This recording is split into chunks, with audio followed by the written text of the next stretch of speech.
Speedbird 851, turn right heading 180. Order 14 Papa, turn right 245, report localizer established 27. Hello everyone, welcome to DJ's Aviation. In the past 24 hours, news in the aviation industry has been coming out at a rapid pace, and hence the huge number of videos that you've probably found in your subscription box or in general. In this video, I'll be focusing on yet another new carrier on the channel, that being SAS or Scandinavian Airlines.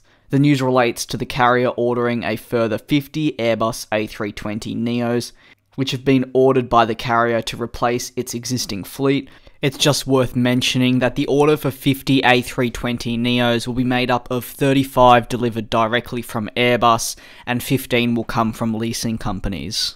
In a statement released by SAS, which can be found on their website, the President and CEO of SAS said, "Just over 1 year ago, we started to phase in to service brand new Airbus A320neos, and since then, we've received a very positive response from our customers. I'm therefore delighted that through this order we can continue improving and investing in our customer offering, and thereby SAS's future.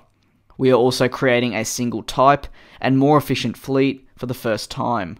Ordering 50 Airbus A320neos gives us access to the market's most efficient aircraft, thereby enabling us to further improve our operational efficiency and to continue to reduce our climate impacting emissions.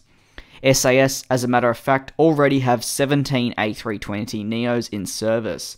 This was from a previous order placed by the carrier, which amounted to 30. Before the order was placed today, it meant that SAS were expected to receive a further 13 A320neos, which would complete that order of 30. Today's order by the carrier now means they will operate a whopping 80 Airbus A320neos by 2023. This is when the new batch of orders is expected to complete delivery. The new order today by SAS for the A320neos are being split into two parts as well. The first 15 A320neos will be delivered from spring of 2019 through to 2021, and then the last 35 will arrive directly from Airbus up until 2023, and this was also confirmed and stated in the SAS article. It's worth finally noting that SAS has not yet selected the engine type for this new order. Let me know what you think about SAS adding onto their A320neo fleet with 50 extra A320s. If you enjoyed this video, feel free to drop a like, and if you're new to the channel and liked what you saw, of course the subscribe button is always there. I'd like to thank you very much for watching this video of mine, and hope to see you in the next one.